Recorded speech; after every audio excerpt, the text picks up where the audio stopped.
अयोध्या में भव्य राम मंदिर के निर्माण के बाद दो तरह के बदलाव देखने को मिल रहे हैं। एक तरफ हर सनातनी हिंदू का उत्साह और आत्मविश्वास बढ़ गया है, देश में सनातन का एक अलग ही माहौल बन गया। लेकिन दूसरी तरफ इस भव्य राम मंदिर को और हिंदुओं के उत्साह को देखकर पाकिस्तान में बैठे आतंकी बड़े बेचैन हैं, परेशान हैं, इसलिए आए दिन राम मंदिर पर हमले की धमकी भेज रहे हैं। इस बार धमकी पाकिस्तानी आतंकी अजहर मसूद के संगठन जैश-ए मोहम्मद ने ऑडियो के तौर पर भेजी। ये वही मसूद अजहर है जिसने 2001 में संसद पर आतंकी हमले की प्लानिंग की थी। 2019 में पुलवामा में हुए आतंकी हमले की साजिश तैयार की थी, लेकिन इस बार यह आतंकी राम मंदिर पर हमले के सपने देख रहा है। मसूद अजहर शायद इस बात को भूल गया कि यूपी में अब योगी आदित्यनाथ की सरकार है, वहां पिछली सरकारों वाला माहौल नहीं है, जब चाहे दंगा हो जाए, जब चाहे कोई हमला हो जाए। यूपी में अब ऐसी हालत है कि दंगाई गायब हो गए हैं, ज्यादातर माफिया मिट्टी में मिला दिए गए। ऐसे माहौल में आतंकी मसूद अजहर राम मंदिर को बम से उड़ाने की धमकी दे रहा है। हालांकि मसूद अजहर पहले भी अयोध्या में आतंकी हमले की कोशिश कर चुका है, लेकिन तब उसके साथी हमला करने से पहले ही जहन्नुम पहुंच गए थे। इस हैरान करने वाली घटना के बारे में आगे बताऊंगा, लेकिन उससे पहले पाकिस्तान से आई नई धमकी के बारे में सुनिए। राम मंदिर के लिए पाकिस्तान से आई यह धमकी ऐसे समय में आई है जब पीएम मोदी ने अयोध्या में एनएसजी कमांडो सेंटर खोलने का निर्णय लिया है। लेकिन इस दौरान आतंकी मसूद अजहर के संगठन जैश-ए मोहम्मद ने राम मंदिर को गिराने की धमकी दी है। इसके लिए सोशल मीडिया पर एक ऑडियो वायरल हो रहा है जिसमें राम मंदिर पर हमला करने के लिए आतंकी भेजने की बात कही गई। इस ऑडियो के वायरल होने के बाद यूपी पुलिस और एटीएस समेत केंद्रीय एजेंसियां हाई अलर्ट पर हैं। पूरे अयोध्या में सुरक्षा बढ़ा दी गई। यह पिछले 20 दिनों में तीसरी धमकी है जिसमें राम मंदिर पर हमले की बात कही गई। इस समय श्री राम जन्मभूमि परिसर और मंदिर की सुरक्षा की जिम्मेदारी यूपी एसएसएफ यानी स्पेशल सिक्योरिटी फोर्स और यूपी पुलिस की पीएसी यानी प्रोविंशियल आर्म्ड कांस्टेबलरी के पास है। मंदिर की सुरक्षा के लिए एटीएस और एसएसएफ के अलावा पीएसी के करीब 200 जवान तैनात हैं। अभी तक राम मंदिर की सुरक्षा में तैनात पीएसी के जवानों को हर 2 महीने में बदल दिया जाता है। इसके अलावा पूरी अयोध्या में सीसीटीवी कैमरे लगे हुए हैं जिसका रियल टाइम इनपुट देखने के लिए एक पूरी टीम बकायदा बैठी हुई है। सोशल मीडिया पर जो वायरल हो रहा है ऑडियो, वो धमकी भी सुनिए जिसमें अयोध्या में राम मंदिर को लेकर हमले की बात कही जा रही है। हालांकि अभी तक इस धमकी की पुष्टि नहीं हुई है, लेकिन सुरक्षा एजेंसीज हाई अलर्ट पर है। और इस वक्त जो सबसे बड़ा मसला है वो है बाबरी मस्जिद को वापस लाना, बने हुए मंदिर को गिराना। अल्लाह रब्बुल आलमीन ने मस्जिद की हिफाजत का तरीका उस वक्त बता दिया था जब कुरान नाजिल हो रहा था कि मस्जिद की जगह अगर मंदिर बन जाए, मस्जिद की जगह अगर मंदिर बनाने वाले आ जाए, अल्लाह की गैरत, अल्लाह का गुस्सा जोश में आ जाता है। अल्लाह ने ऊपर से लश्कर भेजा। याद रखना, ये राम मंदिर भी इसी तरह तबाह होकर रह जाएगा। मसूद अजहर की धमकी के इस वायरल ऑडियो के बाद सुरक्षा एजेंसीज ने राम मंदिर समेत पूरी अयोध्या में सुरक्षा बढ़ा दी। अयोध्या के railway station, bus stand, airport पर भी सिक्योरिटी बढ़ गई है। लेकिन दूसरी तरफ मंदिर के अयोध्या के लोग इस धमकी से बिल्कुल भी परेशान नहीं। लोगों का कहना है कि ये मोदी योगी का दौर है जहां आतंकी हमला करना नामुमकिन है। आतंकियों को शायद पता नहीं है कि योगी जी किस टाइप के मुख्यमंत्री हैं, ये लोग कह रहे हैं।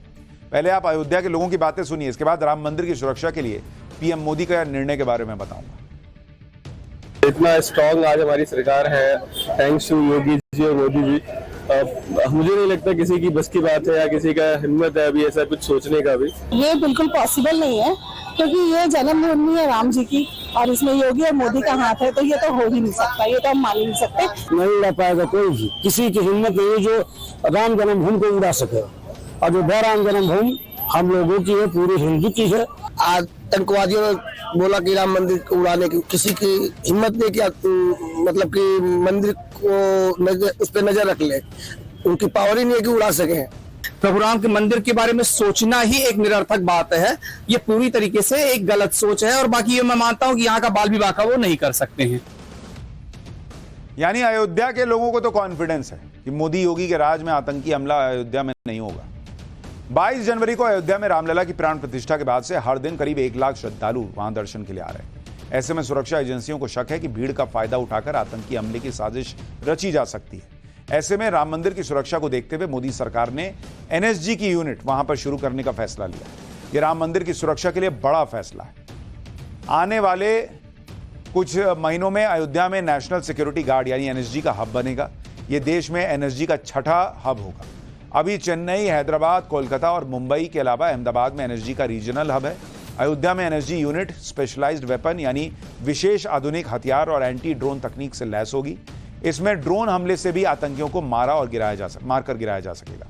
अयोध्या में एनएसजी की यूनिट 2 महीने में ऑपरेशनल हो सकती है। एनएसजी यूनिट शुरू होने से यूपी पुलिस को मंदिर की सुरक्षा में बहुत मदद मिलेगी, क्योंकि किसी भी हमले की स्थिति में एनएसजी जवाबी एक्शन बहुत तेज और सटीक होता है। सूत्रों के मुताबिक एनएसजी का हब राम मंदिर के पास होगा। इसके लिए जमीन अधिग्रहण की प्रक्रिया शुरू की जा चुकी है। राम मंदिर की सुरक्षा का महत्व आप इस बात से भी समझ सकते हैं कि देश के प्रधानमंत्री की सुरक्षा की जिम्मेदारी अभी एनएसजी के पास ही है। इसके अलावा भी कुछ चुनिंदा वीवीआईपी की सुरक्षा का जिम्मा एनएसजी कमांडो के पास है। हालांकि ऐसा पहली बार नहीं है कि जब आतंकी संगठन जैश ए मोहम्मद ने अयोध्या पर हमला करना चाहा हो। इससे पहले साल 2005 में मसूद अजहर ने अयोध्या में जैश के आतंकी भेजे थे, लेकिन अयोध्या में ऐसा चमत्कार हुआ था कि सारे आतंकी हमले से पहले ही जहन्नुम पहुंच गए। दरअसल 5 जुलाई 2005 को जैश के 5 आतंकियों ने अयोध्या में राम जन्मभूमि पर हमला किया था। ये 5 आतंकी एक सफेद जीप में सवार होकर आए थे। आतंकियों की जीप आरडीएक्स से भरी हुई थी। आतंकियों ने जीप को मंदिर के पास खड़ा कर दिया। जीप में धमाका होते ही वहां दहशत फैल गई। इस धमाके में अफरा तफरी मची। फायदा उठाकर आतंकी मंदिर के बहुत करीब तक आ गए। आतंकियों ने फायरिंग करते हुए मंदिर पर ग्रेनेड फेंके और रॉकेट दागे, लेकिन उनके हमले में मंदिर को नुकसान नहीं हुआ। इतनी देर में सुरक्षा बलों ने मोर्चा संभाला और आतंकियों के साथ मुठभेड़ हुई। एक एक करके सारे आतंकी मारे गए। एक आतंकी मानव बम बनकर आया था। गोलीबारी के दौरान उसके खुद के चीथड़े उड़ गए। इस भयंकर आतंकी हमले में मंदिर परिसर को कोई नुकसान नहीं हुआ। 2005 में हुए इस हमले को एक चमत्कार की तरह माना जाता है। यानी लोगों को इस वजह से भी भरोसा है कि राम मंदिर को कुछ नहीं होगा। राजस्थान के सिरोही से 12 दिनों की यात्रा के बाद अयोध्या में एक विशाल गदा और धनुष भी पहुंच गए हैं। ये भी देखिए, गदा और धनुष को देखने के लिए लोगों की भीड़ उमड़ रही है। ये देखिए, विशालकाय गदा वहां पहुंचा है और विशालकाय धनुष भी पहुंचा है। 4000 किलो का ये गदा है। तो ऐसा नहीं, लेकिन एक अदृश्य गदा भी पड़ गया आतंकियों को तो सीधा जहन्नुम ही ना जाएंगे।